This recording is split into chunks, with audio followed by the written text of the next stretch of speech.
conocimiento que muchas veces se deja de lado, ¿no? Se da por sentado, ¿no? Y me parece que hay que reforzarlo. Este es un espacio especial por la mesa, pero también por la cantidad de colegas y amigos que nos acompañan. Y bueno, me parece que está de más que nos presentemos individualmente, pero siempre viene bien. La doctora Bandieri, aquí en mi derecha, y yo, Sandra Fernández, que desde hace bastante tiempo venimos cultivando esto que podamos llamar la perspectiva regional, una perspectiva que ha ido creciendo y que se ha ido nutriendo, en particular no solamente por las investigaciones específicamente reportadas sobre algunos espacios, sino por la capacidad que ha tenido por renovar historiográficamente la historia argentina en su conjunto, y también por la exploración metodológica que esta aproximación siempre intentó cultivar, ¿no? Y creo que sigue cultivando. Y bueno, un poco contar porque este libro, que al final de ser un libro terminó siendo 3, es decir, lo que estamos presentando hoy es el primer tomo, y empieza como en muchos casos todos los libros, ¿no? Con una charla o café, en muchos casos también un vino, la posibilidad de poder avanzar. Bueno, sí, el vino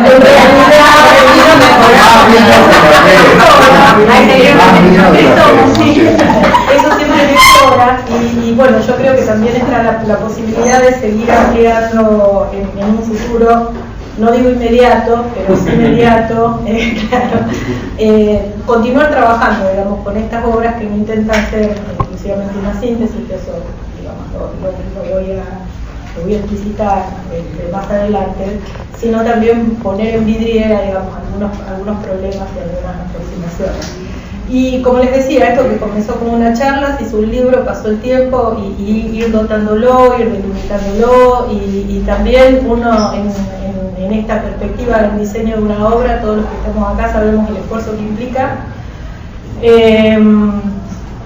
el esfuerzo, la energía que hay que dedicarle a una obra de estas características, y sobre todo en nuestro medio, en donde es tan difícil, digamos, darle continuidad a este tipo de empresas, y además en la coyuntura, que lo elegimos, que tampoco es fácil, sobre todo porque los proyectos que en general tenemos asignados y demás se han dilatado y mucho la entrega de recursos, etcétera, etcétera, pero eso no ha impedido que podamos haber llegado a buen puerto. Es decir, en este caso estamos presentando el tomo 1, Susana se va a dedicar específicamente de alguna manera a mostrar, digamos, sus contenidos, y a la brevedad va a salir el tomo 2, y antes de fin de año el tomo 3, así que lamentablemente no vamos a tener unas jornadas como estas para volver a presentarlos, pero bueno, van a circular. Y la otra novedad es que, si bien está el texto en forma escrita, si bien el formato tradicional, también elegimos un formato, y ahí también, digamos,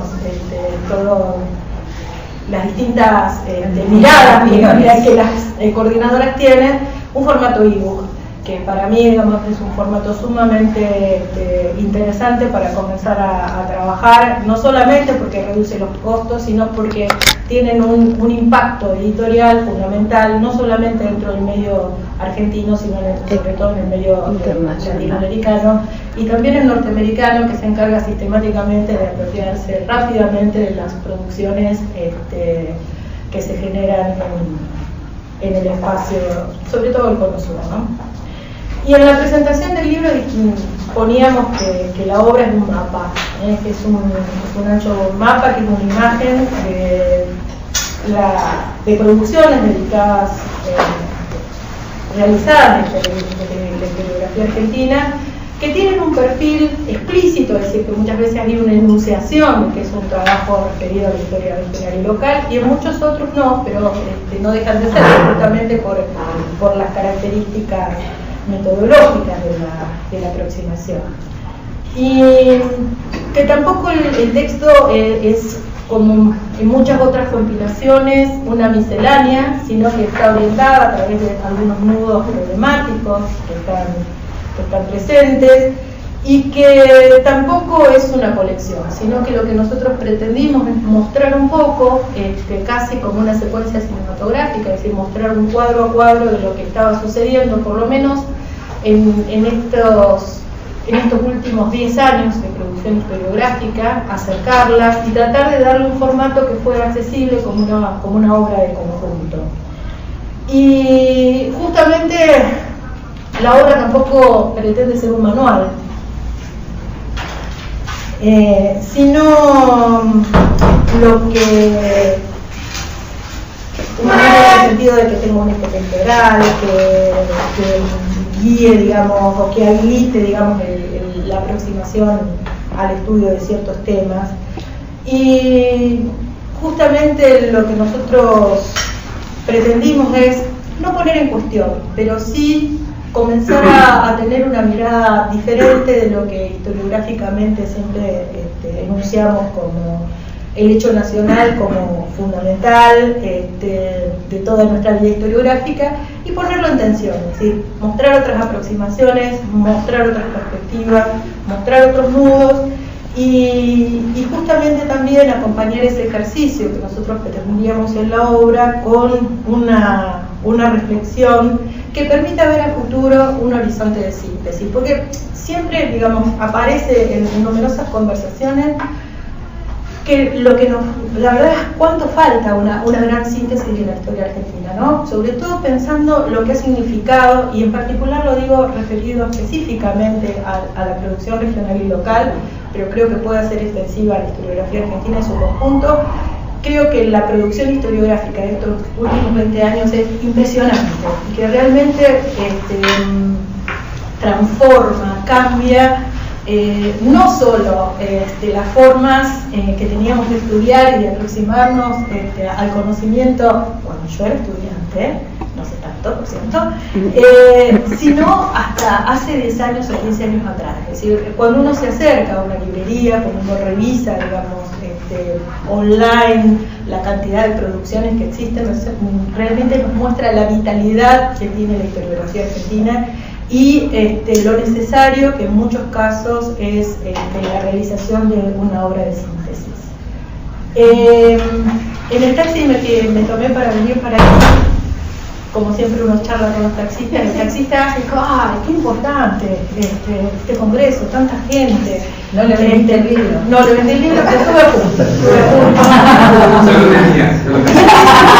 En este congreso está Piña, digo, no. No vino.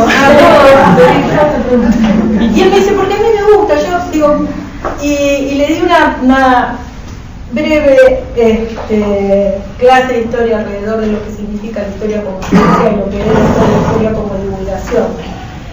Y me parece que, bueno, esto que estábamos hablando del manual y hizo bajar inmediatamente el taxi. No, al contrario, me agradeció la clase de historia, ¿sí? Y eso me parece que también, es decir, ponernos en este plano de una buena militancia alrededor de... yo, por ejemplo, el centro de CONICET al que pertenezco está en un CCT, y estas charlas en muchos casos no son con un taxista, sino que son los colegas del centro inmediatamente aledaño, de bioquímica, de físico, de química, en donde uno tiene que constantemente en las reuniones de consejo volver a recalcar e insistir no solamente el lugar de las ciencias sociales, de la historia, sino también el de las ciencias sociales y las humanidades en el campo, ¿no?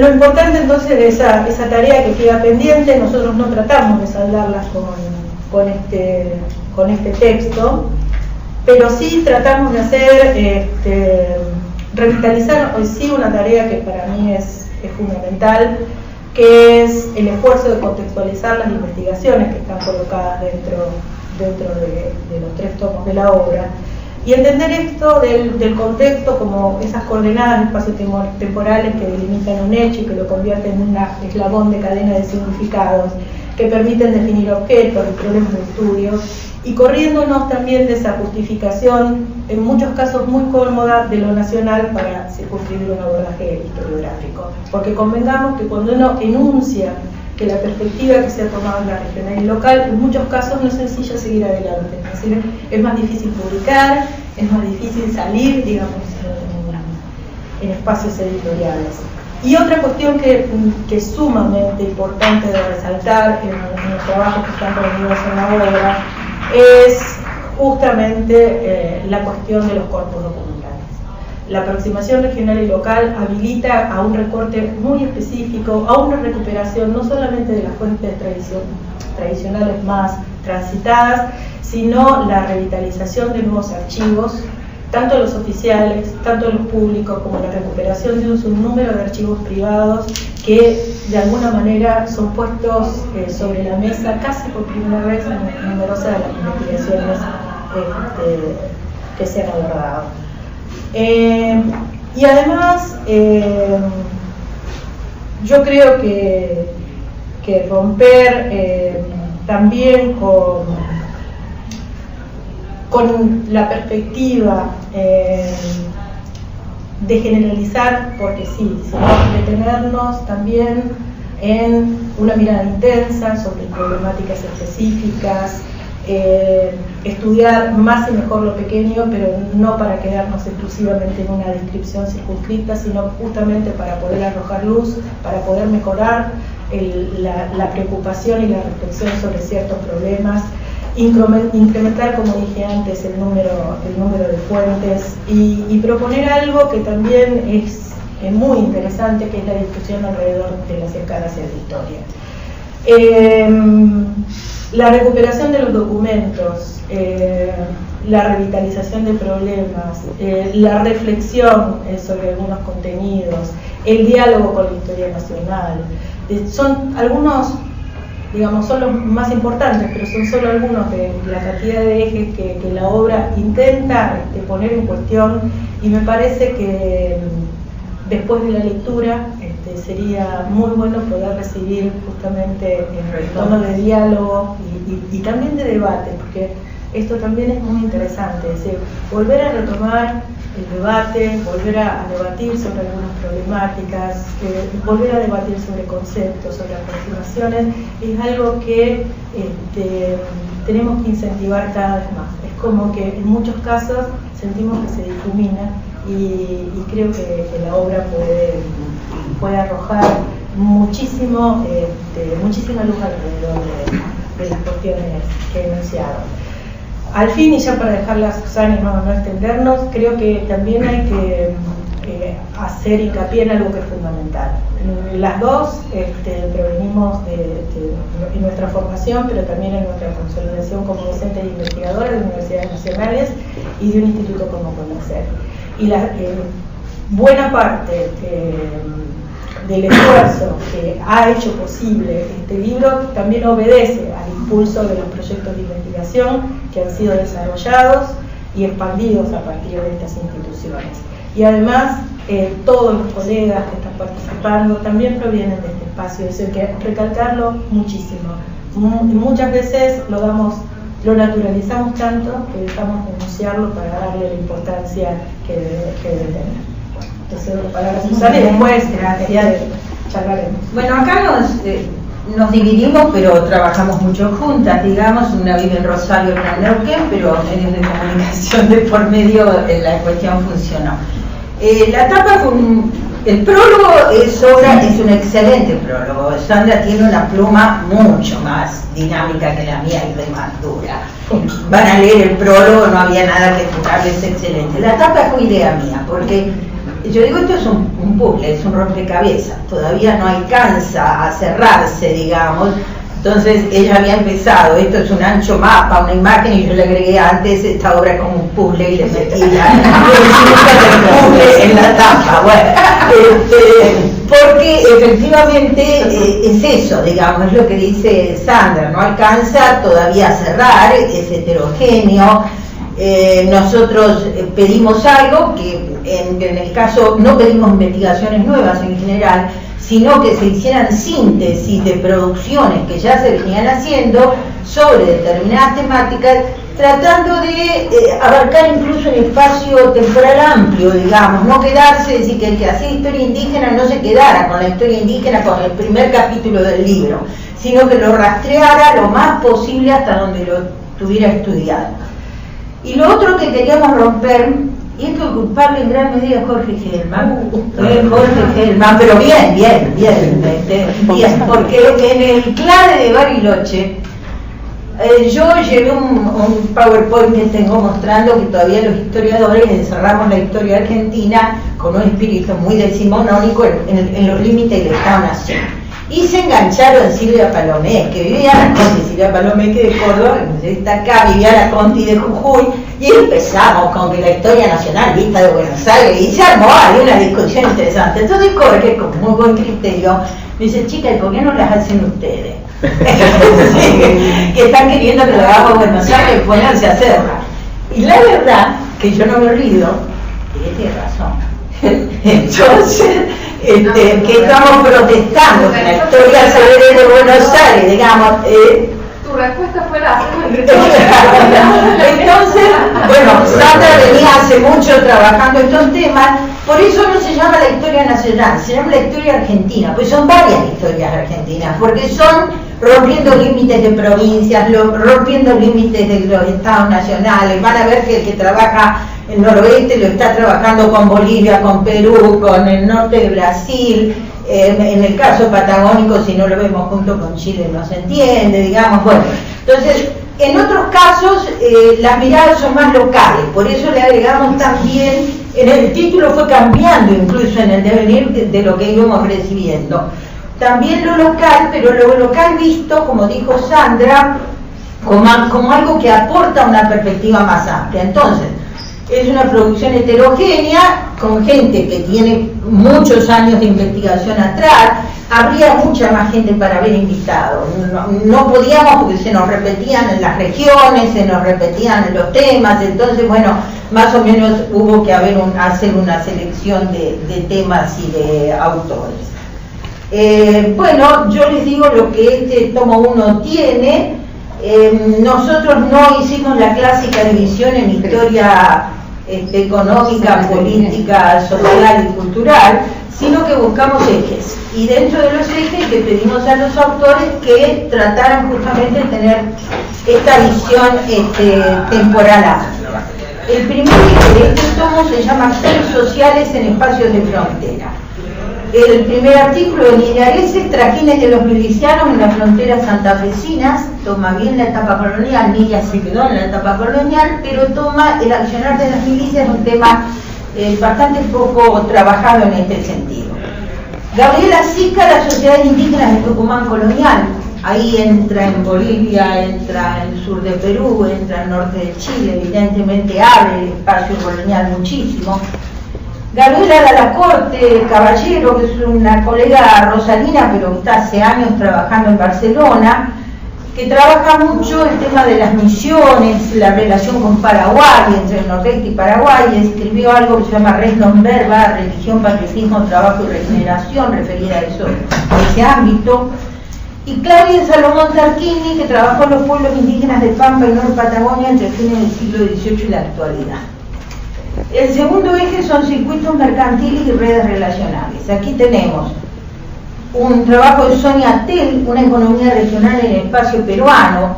Muchos de estos trabajos van a ver ustedes que son muy útiles, yo creo, para la enseñanza de la historia, porque en este caso, por ejemplo, me hizo acordar el artículo de Sonia, que lo iba a hacer con Silvia Palomé, que después Silvia no pudo, nos abandonó mucho, nos abandonaron en parte del camino.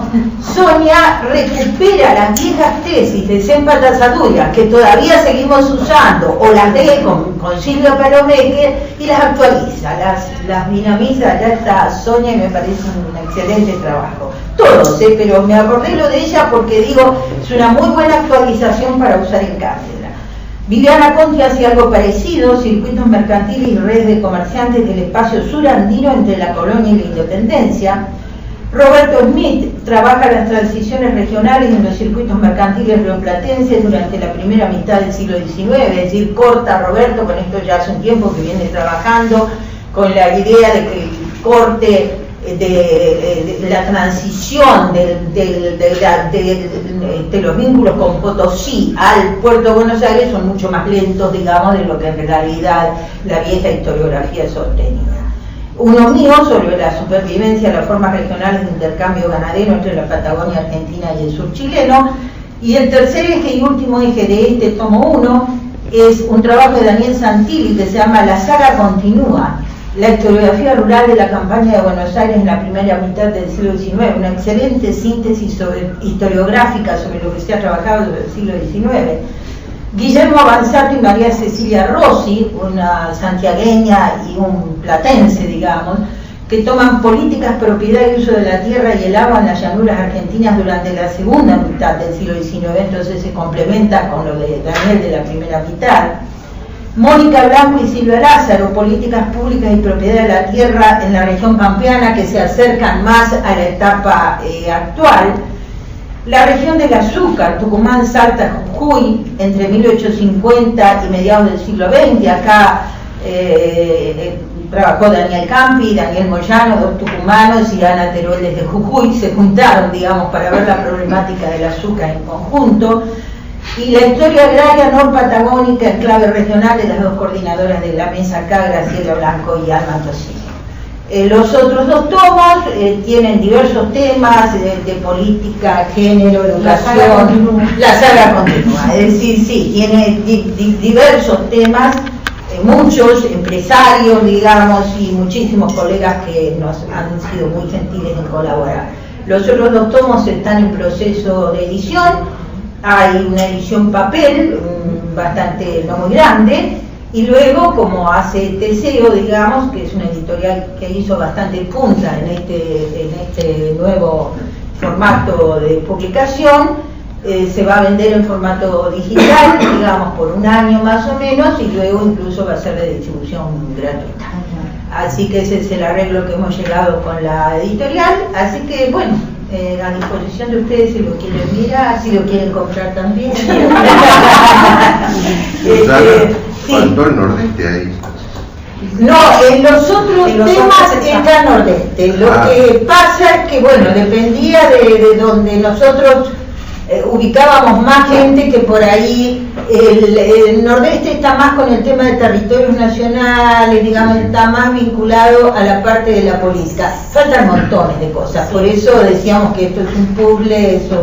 El nordeste, lo que tenés acá es la etapa colonial, porque lo que trabaja Nidia son las relaciones con básicamente Paraguay y sur de Brasil, y lo de Gabriela Lacorte también. Sí, además, bueno, ustedes saben, la mayoría han transitado o porque lo han realizado o porque han participado en obras de estas características. Nosotros dimos más o menos unas líneas comunes, que muchas veces esas líneas se torcieron un poco, digamos, y intentamos capitalizar también los aportes de los autores. La línea original era tratar de que la mitad del capítulo oficiara como una síntesis, es decir, que ubicara el problema, aunque sea mínimo, desde una perspectiva historiográfica. Y después que el autor o autora específicamente trabajara sobre el caso particular que había venido desarrollando. Entonces, bueno, los capítulos tratan de tener esa dinámica, algunos se encuentran más potenciada esa primera parte y otros trabajan más sobre las características excepcionales o singulares del caso.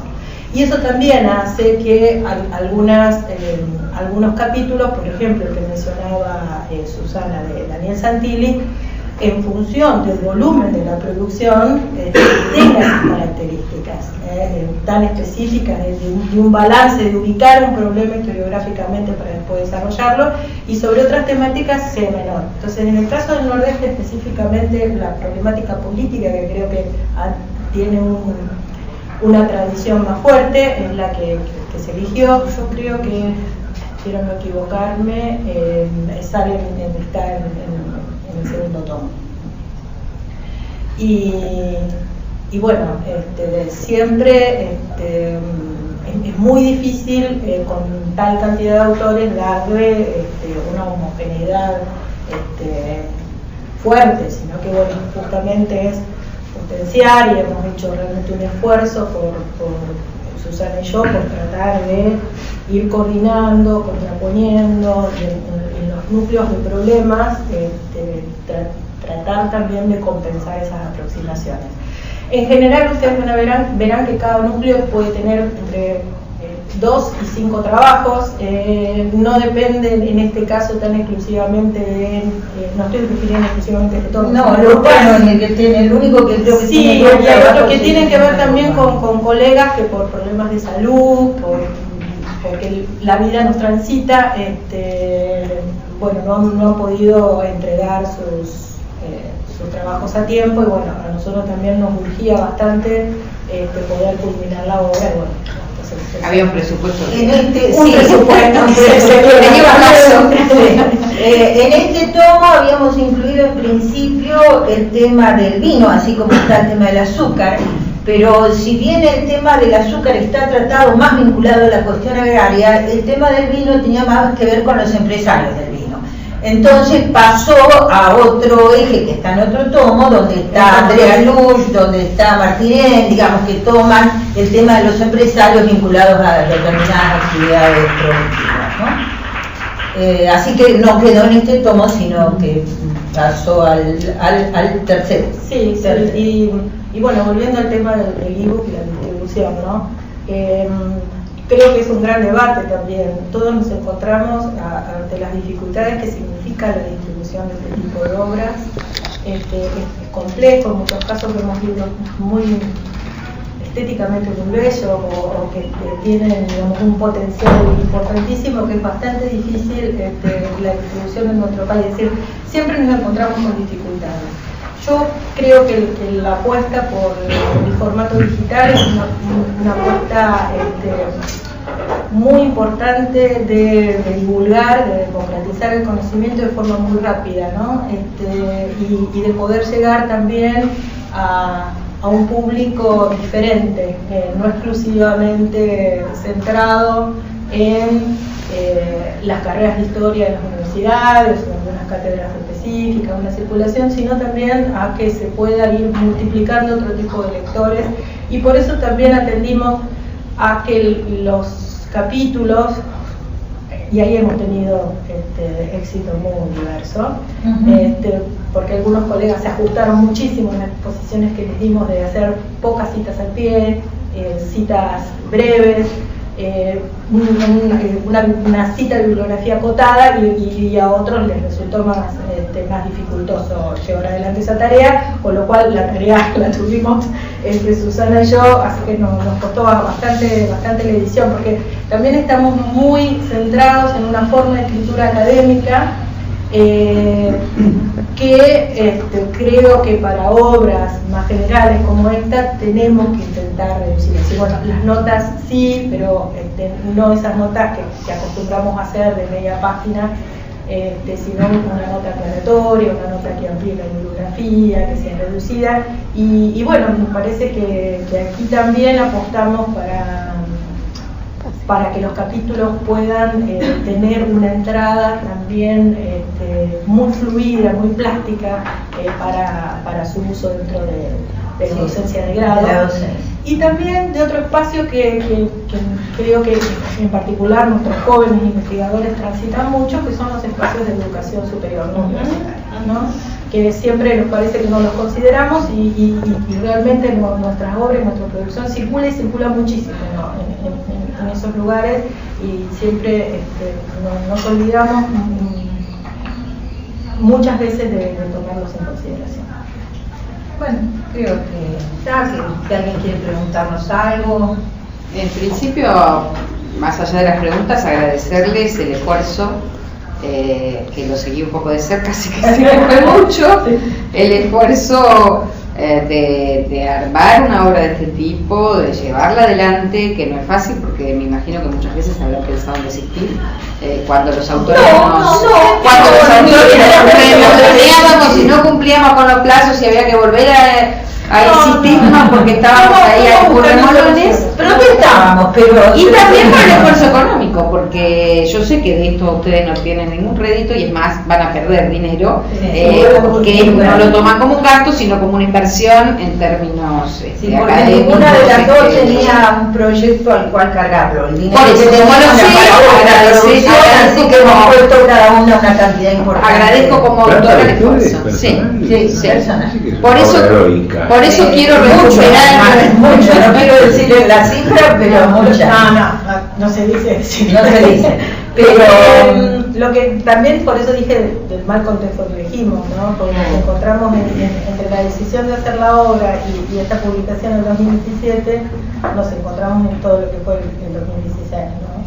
Y ahí, bueno, también es una diferencia muy importante. En el caso, por ejemplo, el proyecto de CONICET, que no terminan de rendirse, el dinero que no llega. Exactamente, los costos que se elevan, y bueno, esto también tiene que ver. Entonces, también tiene que ver con una palabra empeñada. No es que nosotros decidimos hacer la obra heroica de poner el dinero, sino también tiene que ver con que nosotros empeñamos nuestra palabra con todos los autores. Y eso era un compromiso fundamental. Y ese compromiso empeñado en el 2015 era un compromiso que no íbamos a dejar de lado. Me parece que eso también hace a una forma de concebir el medio, de concebir a los compañeros, que bueno, podríamos haber hecho la obra se deja de lado porque no la podemos costear, y me parece que decidimos lo contrario, y en mi caso personal, y creo que lo puedo hacer testigo de Susana, creo que fue la elección correcta. Sí. Creo que sin duda la elección tiene que ver con ese compromiso en principio, pero también tiene que ver con la convicción de ustedes de que esta obra tenía que salir, más allá de la gente que participaba, digamos, de que era importante, que ustedes la pensaron como una contribución desde el lugar de la historia regional, de la historia local, y que bueno, que no tampoco podía frustrarse como proyecto, digamos, ¿no? Es mi apreciación desde afuera. Sí, creo que quizás es de una ingenuidad adolescente, no quiero decir, pero lo creo que uno tiene que tener cierta militancia. Yo habitualmente milito, uno tiene que tener también una militancia, tiene que tener una compromiso, y esto también tiene que ver con eso, de divulgar en mejores condiciones, de difundir una obra, y bueno, esperemos que el resultado sea que haya valido la pena, más allá de que nos satisfaga en este momento, que valga la pena este tomo, que valga la pena el tomo 2, que valga la pena que se entregue, que podamos volver a presentarlo, y que sea una obra que se use y con la cual se nos reconozca habitualmente. Yo en el año 2007 publiqué una compilación alrededor de la problemática de la discusión metodológica, y el año pasado en Tucumán me encontré con Ana Frega, y Ana me dice: ¿cómo estás? Nos saludamos, me dice: te tengo que decir algo que habitualmente no se dice, pero tu texto es un bestseller en Uruguay. Dice, te lo digo, dice, porque habitualmente no se dice, y esto, digo, sí, es como una caricia y tiene que ver, porque todos tenemos, en nuestro medio, el ego lo tenemos bastante bien alimentado. Y bueno, tiene que ver con eso, que un libro, una obra, lo que participamos, estamos tan acuciados por lo inmediato que nos olvidamos en lo que desborda, en lo que decanta, en lo que continúa. Entonces me parece que la obra tiene ese sentido, ¿no? Es decir, la coordinación de la obra tiene ese sentido. Y no es exclusivamente una capitalización de Susana mía, sino personal, de un conjunto. Es de un conjunto, y bueno, y agradecemos a ese conjunto, muchos están acá, el haber aceptado colaborar, e incluso haber aceptado, porque muchos nos dijeron: no, pero si es en formato ebook. Una de ellas yo, porque es generacional el tema, digamos, yo para mí yo leo libro papel, ¿cómo ebook? Y Sandra me convenció. Y terminamos convenciendo a los actores que decían: pero ¿cómo en ebook? Sí, bueno, y efectivamente, y el otro que me terminó de convencer es Guillermo Banzato, que me dice, pero Susana, todo el mundo lee. Bueno, está bien, se ve que yo lo mío era muy obsoleto ya. No, pero es mucho más común de lo que uno cree, digamos, esta aprehensión hacia todo lo que es los medios digitales, y me parece que en el caso de las revistas, las publicaciones de acceso público y abierto, la gran, el impacto que tiene, es decir, hoy por hoy uno se encuentra que publica un artículo y le escribe a uno y dice, gracias por haberme citado en el artículo de tal revista. Claro. Eso era bastante impensado hace unos años y eso lo Y, perdón, lo interesante de este SEO es que distribuye en librerías nacionales tipo Hernández, en ebook y en Amazon, es decir, que lo coloca adentro del país y fuera del país. O sea que eso también le abre al libro una perspectiva interesante, porque para que llegue a Amazon desde acá hubiéramos tenido algunas dificultades.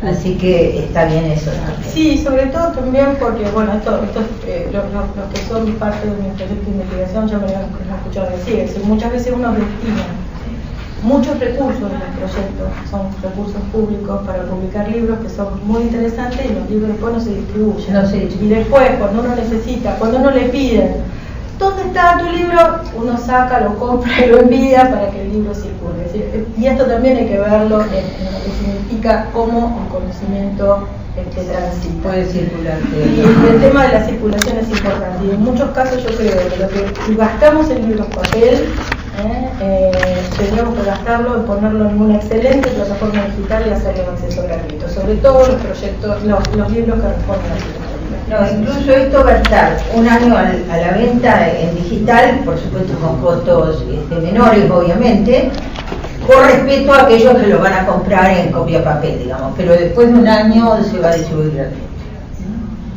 Bueno, gracias.